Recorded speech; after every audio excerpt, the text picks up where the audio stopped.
Imagine dois cineastas jovens de 27 anos chegando para dar vida nova a uma franquia.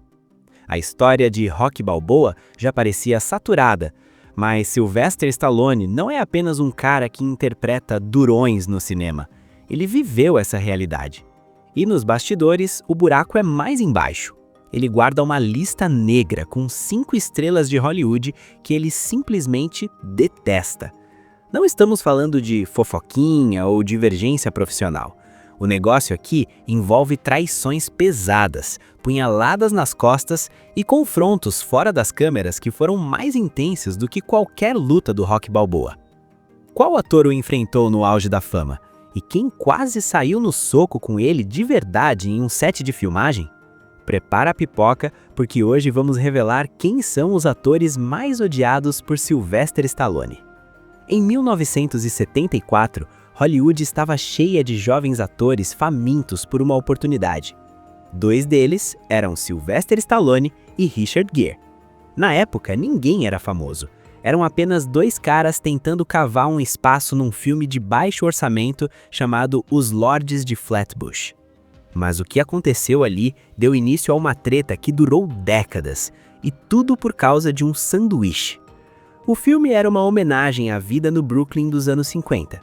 Stallone, que cresceu no Hell's Kitchen, tinha coescrito o roteiro e levava aquilo para o lado pessoal. Era a chance da vida dele.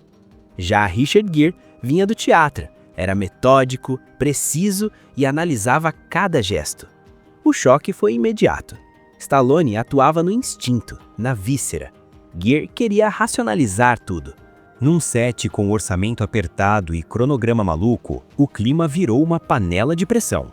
Tudo explodiu em uma cena dentro de um carro. Os 4 protagonistas estavam espremidos ali dentro, passando o texto após o almoço. Richard Gere entrou no carro com um sanduíche de frango lotado de mostarda. Stallone avisou: "Cuidado, você vai sujar o carro." Gere deu de ombros e mordeu.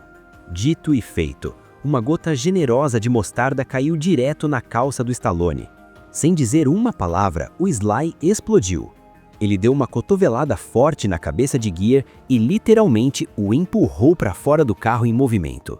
O set parou. Ninguém sabia se aquilo era cena ou briga real.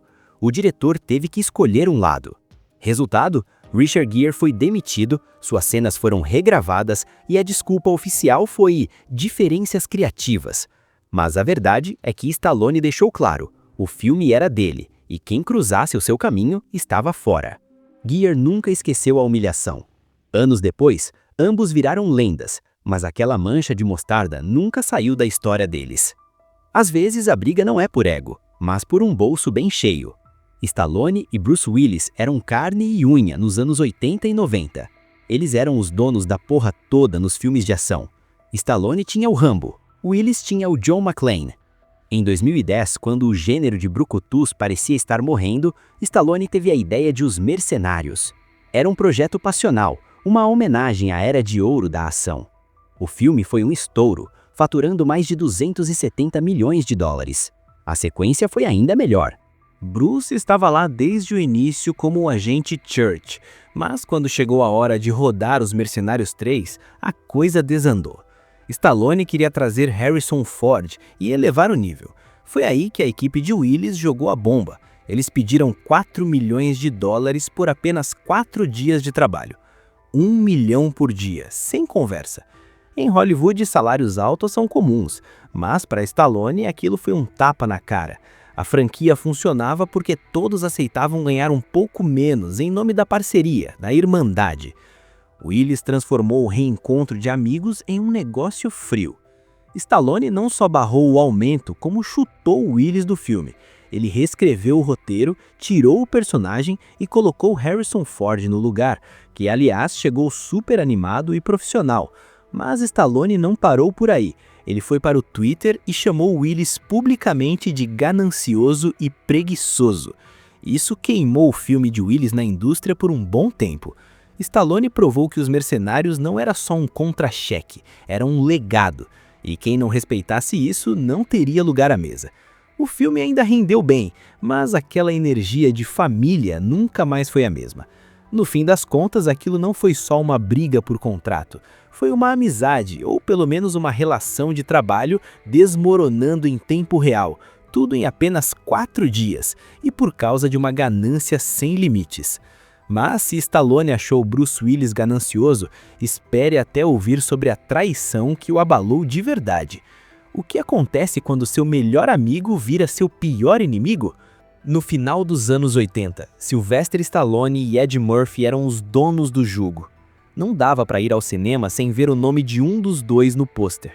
Stallone era o rei da ação com Rocky e Rambo, enquanto Murphy fazia o mundo chorar de rir com Um Tira da Pesada e Um Príncipe em Nova York.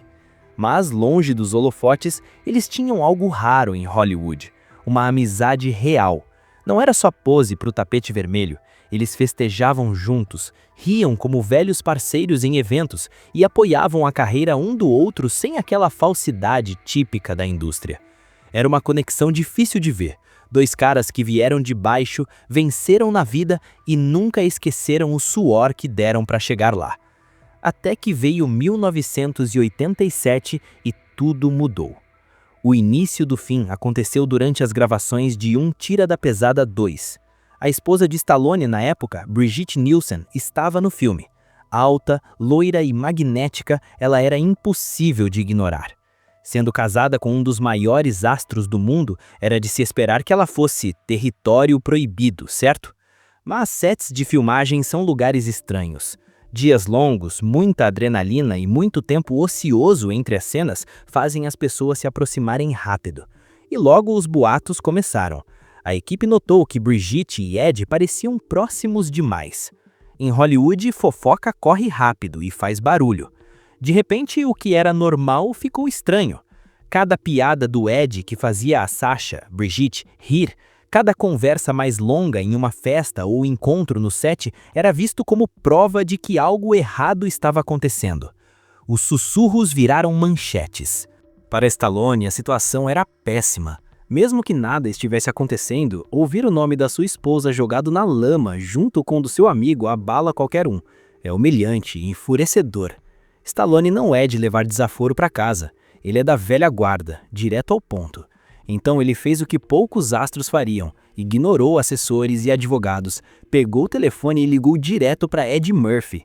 E não foi um "Oi, tudo bem?", foi pessoal. Ele estava com raiva, ferido e confuso. Ele queria a verdade direto da fonte. O que está rolando entre você e a Sasha? Anos de amizade estavam por um fio. Ed negou tudo, disse que nada aconteceu. Mas quando a confiança quebra, especialmente em um casamento que já estava balançando, palavras não resolvem. Stallone não conseguia tirar o pressentimento ruim da cabeça. O resultado? 2 homens poderosos e orgulhosos em lados opostos. Stallone sentiu-se traído. Ed sentiu-se injustiçado por o amigo acreditar em fofocas. A amizade acabou ali. Pararam de se falar, pararam de frequentar as mesmas festas. O calor da parceria deu lugar a um silêncio gelado. No fim, anos de memórias foram jogados fora por causa de boatos e falta de confiança. A traição de Murphy doeu, mas nada preparou Stallone para o choque de ego que quase destruiu seu papel mais lendário. O que você faz quando uma lenda do cinema chega querendo reescrever todo o seu filme? Em 1982, Stallone estava no auge. Rocky o transformou de um cara que limpava jaulas de leões em um ícone mundial. Mas ele queria algo mais sombrio: John Rambo. Rambo não era um filme de ação comum. Tinha coração. Ele era um veterano quebrado, alguém que se sentia deslocado no país pelo qual lutou. Stallone não estava apenas atuando, ele estava passando uma mensagem e não deixaria ninguém estragar isso. Foi aí que Kirk Douglas entrou na jogada. Estamos falando da realeza de Hollywood, o cara de Spartacus. Quando ele aceitou o papel do Coronel Trautman, parecia um sonho, até o primeiro dia de ensaio. Douglas deixou claro que não seria apenas um ator seguindo ordens. Ele leu o livro original e exigiu que o filme tivesse o mesmo final. Rambo deveria morrer pelas mãos de Trautman. Ele queria esse peso dramático e, convenhamos, queria a grande cena final para si. O diretor ficou entre a cruz e a espada. De um lado, Stallone, que moldou o projeto por meses e via Rambo como o início de uma saga. Do outro, Douglas, que não ligava para sequências e queria um final que o fizesse brilhar naquele momento. Douglas era tão egocêntrico que chegava a falar de si mesmo na terceira pessoa durante as reuniões. Imagine ouvir que um ícone como Kirk Douglas não diria certas frases ou que o personagem dele precisava de motivação. Pois é, Kirk tentou reescrever o roteiro de Rambo, programado para matar, no set, querendo moldar o filme em volta da sua própria visão. O clima ficou péssimo e a produção simplesmente travou. Enquanto Stallone e o diretor Ted Kotcheff tentavam ajustar o longa, tinham que lidar com o ego colossal de uma lenda do cinema. Eram noites intermináveis, mudanças constantes e um vai e vem que ninguém aguentava mais. O set transbordava tensão. Não era apenas uma divergência criativa, era um choque de eras. A nova Hollywood contra a velha guarda, e ninguém queria ceder. Stallone estava furioso. Ele tinha lutado demais pelo controle da obra para deixar alguém mudar tudo na última hora. Douglas insistia naquele final original, onde o Coronel Trautman mata Rambo. Até que Kotcheff perdeu a paciência. Ele chamou Douglas para uma conversa reta. Este é o filme que estamos fazendo, e este é o roteiro que você aceitou. Se não quiser, as portas estão abertas. Sem drama, apenas fatos. E foi o que aconteceu. Kirk Douglas foi embora. Perder um astro desse calibre com as filmagens em andamento poderia destruir qualquer produção, mas acabou sendo uma bênção disfarçada. Chamaram Richard Crenna, que aceitou o desafio quase sem preparo.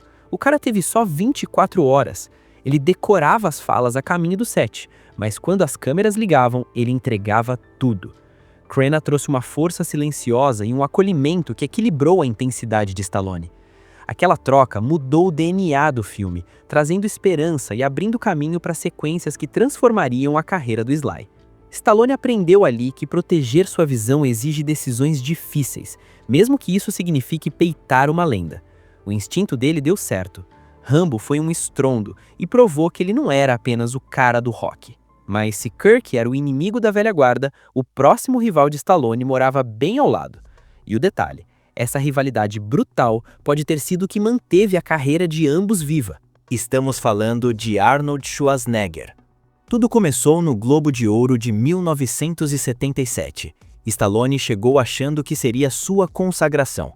Meses antes, ele estava tão quebrado que pensou em assaltar uma loja para sobreviver. Mas aí veio Rocky, e ele foi de limpador de jaulas de leão a indicado como melhor ator e roteiro. Então Arnold apareceu. O cara parecia uma muralha humana, exalando confiança e com aquele sotaque austríaco pesado. Ele chegou para o Stallone e mandou: "Oi, eu sou o Arnold, a revelação do ano." Stallone só pensou: quem é esse marombeiro tentando a sorte em Hollywood? Ele não levou Arnold a sério, até os prêmios começarem. Rocky não ganhou nada naquela noite. Já Arnold levou o troféu de revelação. Segundo Stallone, Arnold passou a festa inteira rindo cada vez que Rocky perdia.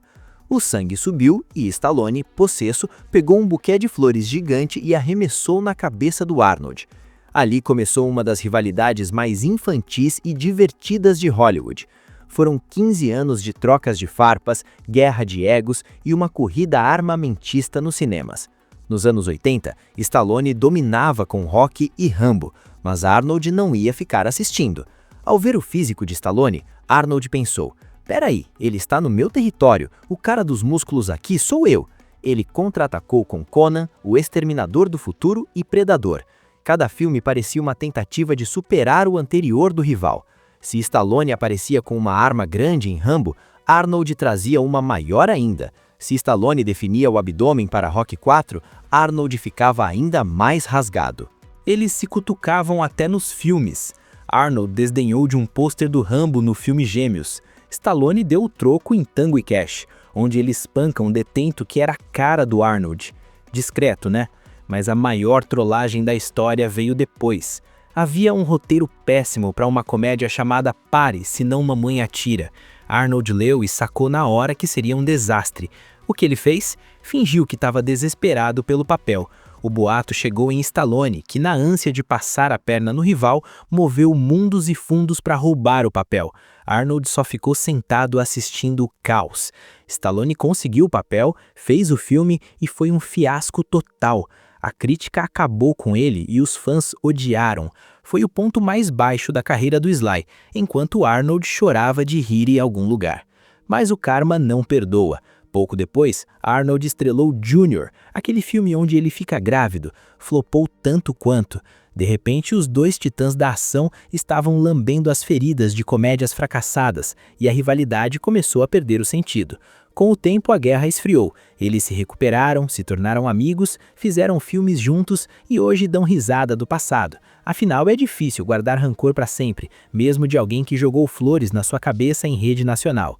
No fim, essa briga nos deu os melhores filmes de ação da história. Entre Rocky, Exterminador, Rambo e Predador, talvez esses clássicos não fossem tão épicos se esses dois não estivessem tentando se superar a cada segundo.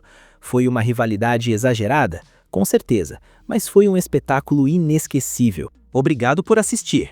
Deixe seu like, comente o que achou dessa treta e se inscreva no canal.